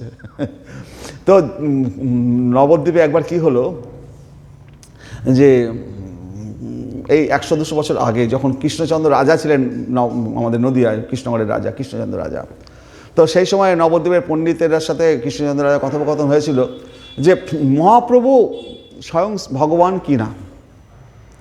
তো এবার মহাপ্রভু স্বয়ং ভগবান শ্রীকৃষ্ণ কিনা যখন আলোচনা সভা হবে, ঠিক করা হলো যে নবদ্বীপের সবচেয়ে বড় যে পণ্ডিত সাধু আছে, বৈষ্ণব, পরম বৈষ্ণব, তাকে ডেকে নিয়ে আসা হবে। সে কি বলে শোনা হবে, সে যা বলবে আমরা সেটা মানব। এবং পরম বৈষ্ণবকে ডেকে নিয়ে এসছেন। ডেকে নিয়ে এসে প্রশ্ন করা হয়েছে যে কৃষ্ণচন্দ্র রাজা রয়েছে, স্যার বলছে যে মহাপ্রভু ভগবান নয়। তখন সেই পরম বৈষ্ণবটা বলছে যে এতদিন আমিও জানতাম মহাপ্রভু ভগবান নয়, এতদিন আমিও জানতাম মহাপ্রভু ভগবান নয়, কিন্তু আজকে আপনাদের সবাই এসে বুঝতে পারলাম আমার ধারণাটা ভুল ছিল, মহাপ্রভু স্বয়ং ভগবান। বলছে কেন? বলে কেন? বলছে মহাপ্রভু যখন প্রকট হয়েছিলেন তখন কোনো রাজা তার বিরোধিতা করেনি। হুসেন শাহ ছিলেন অত বড় মুসলমান রাজা, সেও মহাপ্রভুকে সম্মান দিয়েছে। রূপ গোস্বামী সনাতন গোস্বামী তার শিষ্য হয়ে গেছে। পুরীতে গেছে প্রতাপা রুদ্র মহাপ্রভুর পায়ে পড়েছেন। তো কোনো রাজা তো তার বিরোধিতা করেনি। আজকে দেখছি একজন রাজা এসে তার বিরোধিতা করছে। তো যেখানে ভগবান আসবে, রাজারা যদি বিরোধিতা না করে, সে ভগবান হয় না। তো এইটুকু কম ছিল, সেটাও পূর্ণ হয়ে গেল। তো মহাপ্রভু যে স্বয়ং ভগবান, তো রাজা তাদের বিরোধিতা করবে। যদি বিরোধিতা না করে তাহলে সম্পূর্ণতা হচ্ছিল না। তো আজকে কৃষ্ণচন্দ্র রাজা যখন এসে বিরোধিতা করছে যে মহাপ্রভু ভগবান কিনা, তো যে কমটা ছিল, যেটা আমার মনে একটু সন্দেহ ছিল, কোনো রাজা তো তার বিরোধিতা করেনি। হ্যাঁ, তো কাজী সাহেব তো হোসেন সাহেবের সময় ছিল, তো তারা কোনোদিন বিরোধিতা করেনি। তো কৃষ্ণচন্দ্র রাজা বিরোধিতা করেছে বলে এতদিন বাদে একজন রাজা বিরোধিতা করেছে, যেটুকু কমতি ছিল সেটুকু পূর্ণ হয়ে গেছে। মহাপ্রভু স্বয়ং ভগবান। হরে কৃষ্ণ।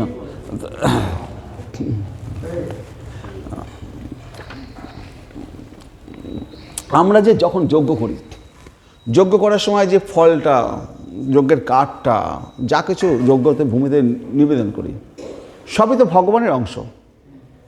যজ্ঞতে যা কিছু, পরমেশ্বর ভগবানের অঙ্গ হইতে আমি যজ্ঞের এই সমস্ত সামগ্রী সংগ্রহ করিয়াছি। দেবতাদের নাম উচ্চারণ করার মাধ্যমে ক্রমশ চরম লক্ষ্যে বিষ্ণুকে লাভ করা যায় এবং এইভাবে প্রায়শ্চিত্ত এবং চরম আহতি পূর্ণরূপে সম্পাদিত হয়। সুতরাং পরমেশ্বর ভগবান স্বয়ং সমস্ত কিছুর উৎস এবং তার নির্বিশেষ ব্রহ্মজ্যোতি নয়। তাহলে ভগবান হচ্ছে ভগবান স্বয়ং সমস্ত কিছুর উৎস, তিনি নির্বিশেষ ব্রহ্মজ্যোতি নন। বলছে শব্দস্য ব্রহ্মণ এষ পন্থা জন্মাম্ভি ধীয়তে ধীর পার্থই পরিভ্রমংস্তত্র ন বিন্দতে হর্থান মায়াসময়ে বাসনয়াসন।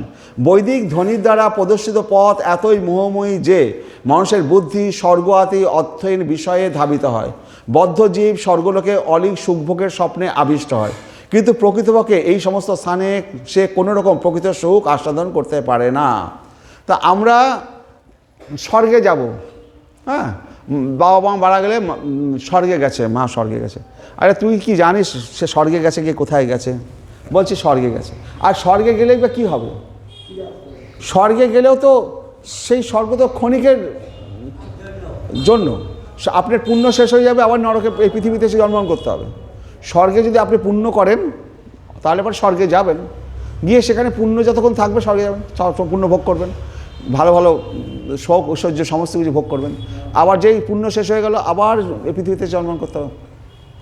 দেখা যায় না, আরে ওর ছেলেটা না আমার শাশুড়ির মতো হয়েছে, ওর ছেলেটা না ও আমার বাবার মতো হয়েছে, মানে আবার ওই ঘরে এসে সে জন্মগ্রহণ করেছে। বুঝতে পারছেন? এগুলো সব হয়, দেখা যায়। এমনকি যদি তার বাবার হাতে এখানে কাটা দাগ ছিল, ছেলে হয়েছে জন্মার পর দেখছি আর সেখানে কাটা দাগ, আরে ও না আমার বাবা এসছে। হ্যাঁ, আমার দেখেছি আমার বাবার এখানে কাটা দাগ ছিল, ওরও না এখানে কাটা দাগ, বাবার এখানে জ্বর চিহ্ন ছিল, দেখ এই ছেলেটা ওর জ্বর চিহ্নটা নিয়ে এসছে, আমার বাবাই এসছে। তাহলে আবার সে এসে জন্মগ্রহণ করছে আবার। তাহলে ভগবান গীতায় কি বলেছে? এই ব্রহ্মাণ্ডের অসংখ্য গ্রহের এবং অন্যান্য ব্রহ্মাণ্ডের সমস্ত গ্রহের সারহীনতার সম্বন্ধে সতর্ক করে দিয়েছেন। অসংখ্য ব্রহ্মাণ্ড রয়েছে এবং সেই সমস্ত ব্রহ্মাণ্ডে অসংখ্য গ্রহ রয়েছে, কিন্তু তাহাদের কোনোটাই জড় অস্তিত্বের মুখ্য ক্লেশ সমূহ, অর্থাৎ জন্মের ক্লেশ, মৃত্যুর ক্লেশ, বার্ধক্যের ক্লেশ, ব্যাধির ক্লেশ থেকে মুক্ত নয়। ভগবান বলেছেন সর্বোচ্চ লোক ব্রহ্মলোক এবং সত্যলোকেও উপরোক্ত জড় দুঃখ দুর্দশাগুলির জন্য সুখে বসবাস করার উপযুক্ত স্থান নয়। তাহলে স্বর্গলোক আদি অন্যান্য লোকের কি কথা? বদ্ধ জীবেরা কর্মের প্রভাবে কখনো ব্রহ্মলোক কখনো পাতাল লোকে যাতায়াত করছে। আসলে প্রকৃত আনন্দ রয়েছে ভগবত ধামে, যেখানে কাউকেই জড় অস্তিত্বের দুঃখ দুর্দশা ভোগ করতে হয় না। এই কারণে শ্রীল সুখদেব গোস্বামী পরীক্ষিত মহারাজকে সাবধান করে দিয়েছেন, তিনি যেন তথাকথিত স্বর্গলোকে উন্নীত হওয়ার বাসনা না করেন। তাহলে এখানে অনন্ত গ্রহলোক রয়েছে, অনন্ত ব্রহ্মাণ্ড রয়েছে, এবং আমরা যে আমাদের উপরে মহলোক, তপলোক, ব্রহ্মলোক, যেখানে তপস্বীরা রয়েছে, ব্রহ্মলোকে ব্রহ্মারা রয়েছে, সেখানেও জন্মমৃত্যুর চক্র রয়েছে, সেখানেও দুঃখ দুর্দশা ক্লেশ রয়েছে। ব্রহ্মারও একদিন মৃত্যু হবে, হাজার কোটি কোটি বছর বাঁচবে, কিন্তু তারপরে তার মৃত্যু হবে। ইন্দ্ররও একদিন মৃত্যু হবে, ওদেরও ঘরের বউ চুরি করে নিয়ে যায় দৈত্যরা, শচী ইন্দ্রের বউ চুরি করে নিয়ে যায় না, শচীরা দেবতারা অসুরেরা, তাহলে ওদেরও বউ চুরি হয়ে যায়। ওরাও মনে মনে পাহাড়ে পাহাড়ে ঘুরে দেবতাদের প্রার্থনা, ভগবানের প্রার্থনা করে আমাদেরকে আবার স্বর্গরাজ্য ফিরিয়ে দাও। আবার মা দুর্গা আসেন, যুদ্ধ করেন, অসুরদের মারেন, আবার স্বর্গরাজ্য ফিরিয়ে দেয়। তাহলে পরে যত লোক আছে সমস্ত লোকেই জন্ম মৃত্যু রয়েছে, ক্লেশ রয়েছে, দুঃখ রয়েছে, কষ্ট রয়েছে। একমাত্র ভগবত ধামে যদি আমরা কৃষ্ণের শরণাগত হই, সেখানে দুঃখ ক্লেশ কষ্ট কিচ্ছু নেই, জন্মমৃত্যু চক্র থেকে আমরা নিবৃত্তি পাবো। যেখানে বৈকুণ্ঠ বলা হচ্ছে, বৈকুণ্ঠ, যেখানে কোনো কুণ্ঠা নেই। তাহলে আমাদের সেই ভগবান শ্রীকৃষ্ণের শরণাগত হতে হবে। আমরা এই দেব দেবীর শরণাগত হয়ে এই সমস্ত লোকে যখন যাব, বিভিন্ন বহু লোক রয়েছে, হাজার কোটি কোটি বৈকুণ্ঠ রয়েছে, সমস্ত জায়গায় যাইখানে যাই না কেন, হ্যাঁ, ভগবত ধামে যদি না যাই, তাহলে জন্মমৃত্যু চক্রে আবার পৃথিবীতে আসতে হবে। তো আমাদের এই জন্মমৃত্যু চক্র থেকে আত্মা তো অবিনশ্বর। আত্মাটা যখন, যার থেকে আমি এসছি, সেই শ্রীকৃষ্ণের কাছে যদি আবার শরণাগত হই, তার কাছে যদি আবার পৌঁছাতে পারি, তাহলে আত্মা আর এই জগতে আর ফিরে আসবে না। তো তার কাছে ফিরবো কী করে? যতক্ষণ আমরা গোলক বৃন্দাবনে যাব, সেই রাধা দাস্য হয়ে রাধারানীর গোপীদের শরণাগত হব, তখনই আমরা নিজেদেরকে সঠিক জায়গায়, যেখান থেকে আমরা এসেছি, সেই ভগবানের শ্রী পাদপদ্মে আমরা যেতে পারবো। 8:20 বাজে, আমাদের আস্তে আস্তে শেষ করব। হরে কৃষ্ণ। তাহলে আমাদের মাথায় রাখতে হবে, প্রত্যেককে এরকম একটা মালা কিনবেন, এরকম একটা পুঁথি কিনবেন, এটা মালা, এটা তুলসীর মালা হোক আর না হোক, একটা বেলের মালা হোক, প্রত্যেকে কিনবেন। প্রত্যেকের জন্য এই মালা থাকে। আর এই মালায় জপ করার জন্য দীক্ষা না হলেও কোনো অসুবিধা নেই। এইখানটায় এই ঘুঁটিটা ধরবেন, একদিকে দেখবেন মোটা গুটি, একদিকে সরু গুটি, এইখানে ধরে বলবেন শ্রীকৃষ্ণ চৈতন্য প্রভু নিত্যানন্দ শ্রী অদ্বৈত গদাধর শ্রীবাসাদি গৌর ভক্তবৃন্দ। তারপরে হরে কৃষ্ণ কৃষ্ণ কৃষ্ণ হরে হরে, হরে রাম রাম রাম হরে হরে, হরে কৃষ্ণ কৃষ্ণ কৃষ্ণ হরে হরে, হরে রাম রাম রাম হরে হরে, হরে কৃষ্ণ কৃষ্ণ কৃষ্ণ হরে হরে, হরে রাম রাম রাম হরে হরে। এইভাবে মালা ধরে ধরে জপ করতে হবে। প্রত্যেকে যখন আসবেন পাঠে, আপনাদের মালা ব্যাগ সঙ্গে করে নিয়ে আসবেন। হ্যাঁ, এটা সঙ্গে করে সবাই নিয়ে আসবেন, সবাই কিনবেন, সবাই যদি না থাকে নেবেন, আর এই মালা জপ করা শুরু করবেন। কারণ একমাত্র এই হরে কৃষ্ণ নাম জপ করলে আমাদের বহু বহু জন্মের যে পাপ, সেই পাপগুলো ধূলিসাৎ হয়ে উড়ে যাবে। আর কোনো কিছুতে আমরা বহু জন্ম আগে কখনো সিংহ ছিলাম, বাঘ ছিলাম, হাতি ছিলাম, কি পশু ছিলাম, কত জীব হত্যা করে খেয়েছি, সেই পাপের পুঞ্জীভূত পাপ সমস্ত দূর হবে এই মালা জপ করলে। আর এই মালা জপ করলে কি হবে? মালা জপ করলে যখন আপনার পাপ শেষ হয়ে যাবে, তখন ভগবানই আপনাকে গুরু পাইয়ে দেবে। তো আপনার ডিউটি কি? জপ করা। যত কথা শোনেন, জ্ঞান শোনেন, যত কিছু শোনেন, যদি জপ না করেন তাহলে কোনো লাভ হবে না। বুঝতে পারছেন? তো আপনার খাবারটা আমি খেলে পরে আপনার লাভ হবে না। আপনি নিজে হাতে যখন খাবেন, তখন আপনার পেটটা ভরবে। তো নিজে হাতে যখন জপ করবেন, তখন তার ফলটা হবে। এই সমস্ত ভাগবত পাঠ শ্রবণ করছেন, ভগবানের ভক্তি হচ্ছে, ঠিক আছে, সব ঠিক আছে, কিন্তু ওই যে ভিতরের যে পাপগুলো, সেগুলো তো সব যাবে না। শুধু শ্রবণ করলেই সব যাবে না, তার জন্য মালাটা জপ করতেই হবে। হ্যাঁ, তো আমি অমুক ধর্মে আছি, আমি মালা কী করে জপ করব? আমি অমুক গুরুর কাছে দীক্ষা নিয়েছি, আমি অমুক কাছে। আরে বাবা, যার কাছে যা দীক্ষা নেন, যা কিছু করেন, এই মালা না ধরলে, ওই হরিকে না ডাকলে কোনো উদ্ধার নেই, উদ্ধার নেই, উদ্ধার নেই এই কলিযুগে। তো সেই কারণে প্রত্যেকে মালা নিন, কিনুন। কোনো গুরুর কাছ থেকে যেতে হবে না, দীক্ষা না হলে পরে কোনো গুরু যেতে হবে না, নিজেরা জপ করার চেষ্টা করুন। হরে কৃষ্ণ কৃষ্ণ কৃষ্ণ হরে হরে, হরে রাম রাম রাম হরে। এছাড়া কোনো গতি নেই, গতি নেই, গতি নেই। হরে কৃষ্ণ। আজকে আমি এখানে শেষ করছি। ওম নমো ভগবতে বাসুদেবায়। হরে কৃষ্ণ।